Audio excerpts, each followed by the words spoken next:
بسم اللہ الرحمن الرحیم۔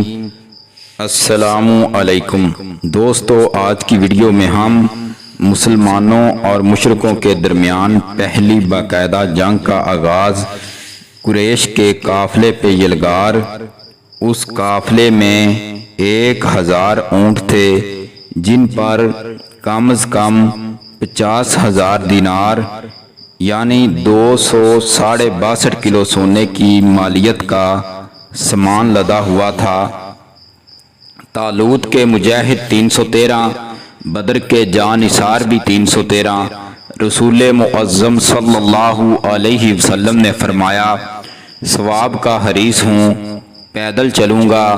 اللہ کے رسول صلی اللہ علیہ وسلم بدر کی جانب محو سفر ہوئے تو ایک مشرک نے کہا، میں آپ صلی اللہ علیہ وسلم کی کمان میں لڑ کر مرنا چاہتا ہوں۔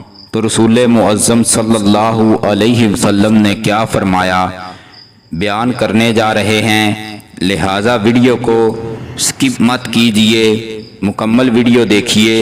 اگر چینل پر نئے ہیں تو چینل کو سبسکرائب کر لیں تاکہ آئندہ آنے والی ویڈیو آپ تک پہنچتی رہے۔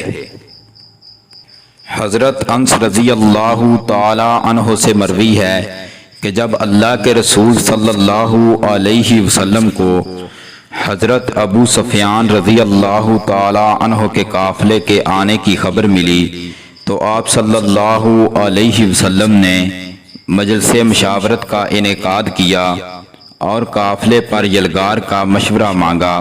حضرت ابوبکر صدیق رضی اللہ تعالی عنہ نے مشورہ دیا، لیکن آپ صلی اللہ علیہ وسلم نے کوئی توجہ نہ دی۔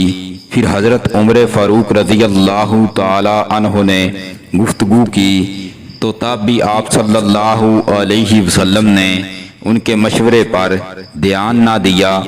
اب انصار کے سردار حضرت سعد بن عبادہ رضی اللہ تعالی عنہ کھڑے ہوئے اور کہنے لگے، اے اللہ کے رسول صلی اللہ علیہ وسلم، لگتا ہے آپ چاہتے ہیں کہ ہم بولیں، اس اللہ کی قسم جس کے ہاتھ میں میری جان ہے، اگر آپ صلی اللہ علیہ وسلم ہمیں حکم دیں کہ ہم اپنے گھوڑے سمندر میں دوڑا دیں تو ہم گھوڑوں کو سمندر کی نظر کر دیں، اور اگر آپ صلی اللہ علیہ وسلم ہمیں حکم دیں کہ ہم انتہائی دور برق غمات تک جا پہنچیں تو ہم وہاں پہنچ جائیں۔ اللہ کے رسول صلی اللہ علیہ وسلم نے جب یہ سنا تو لوگوں کو نکلنے کا حکم دیا۔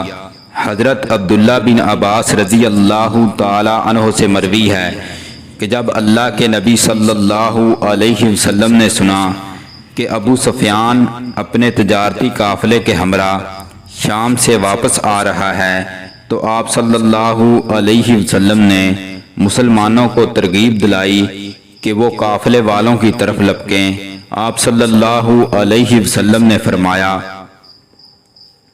قریش کا قافلہ ہے، اس میں ان لوگوں کا مال اموال ہے، لہٰذا اس قافلے کی طرف نکلو، شاید اللہ تعالیٰ تم لوگوں کو اس قافلے کا مال بطور غنیمت کے عطا فرما دے۔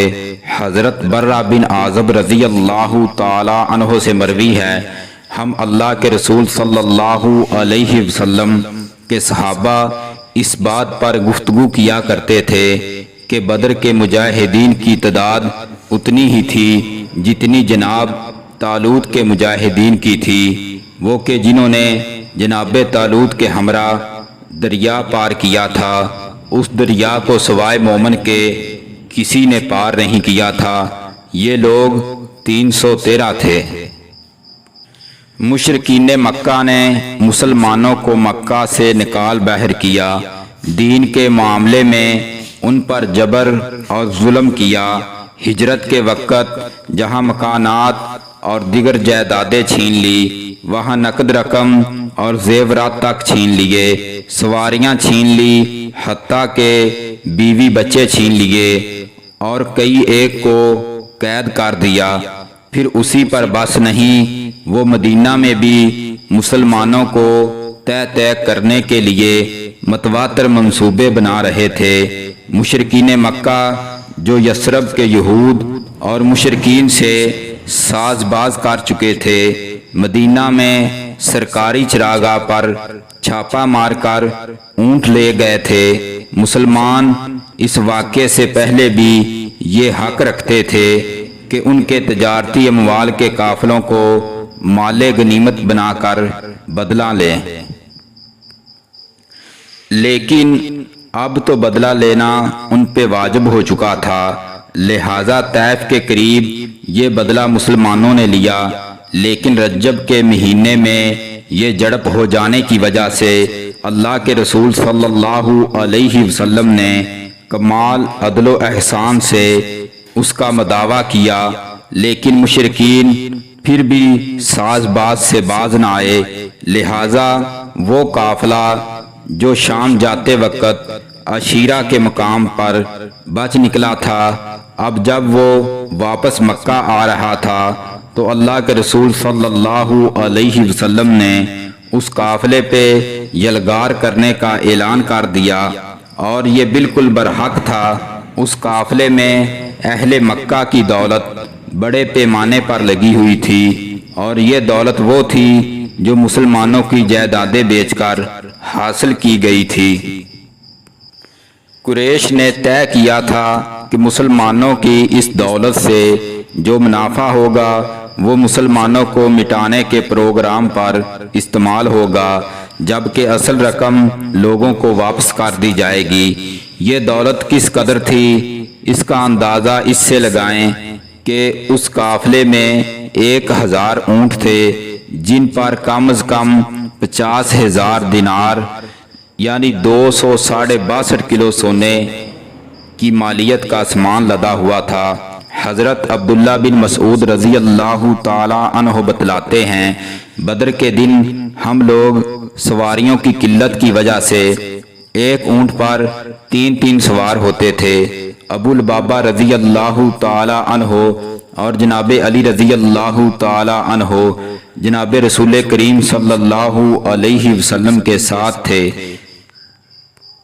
اونٹ پر باری باری سواری ہوتی تھی۔ جب اللہ کے رسول صلی اللہ علیہ وسلم کی پیدل چلنے کی باری آئی تو ابو لبابہ رضی اللہ تعالی عنہ اور جناب علی رضی اللہ تعالی عنہ نے عرض کی، آپ صلی اللہ علیہ وسلم تشریف رکھیں، ہم آپ کی طرف سے باری باری پیدل چلتے رہیں گے۔ اس پر رسول کریم صلی اللہ علیہ وسلم نے جواب دیا، تم دونوں مجھ سے زیادہ باہمت نہیں ہو، اور نہ یہ ہو سکتا ہے کہ تم دونوں تو اجر لے جاؤ اور میں محروم رہ جاؤں۔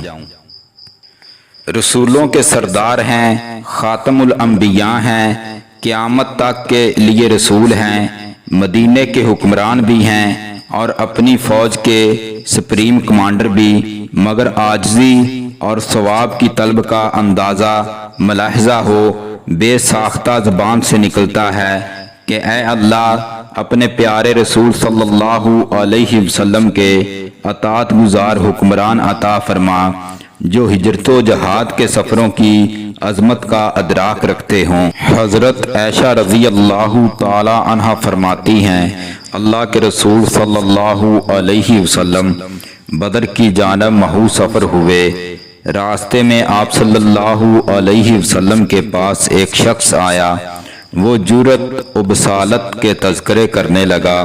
صحابہ اکرام رضوان اللہ علیہم اجمعین نے جب اسے دیکھا تو بڑے خوش ہوئے۔ اب اس کے اور جناب رسول کریم صلی اللہ علیہ وسلم کے درمیان یہ گفتگو ہوئی۔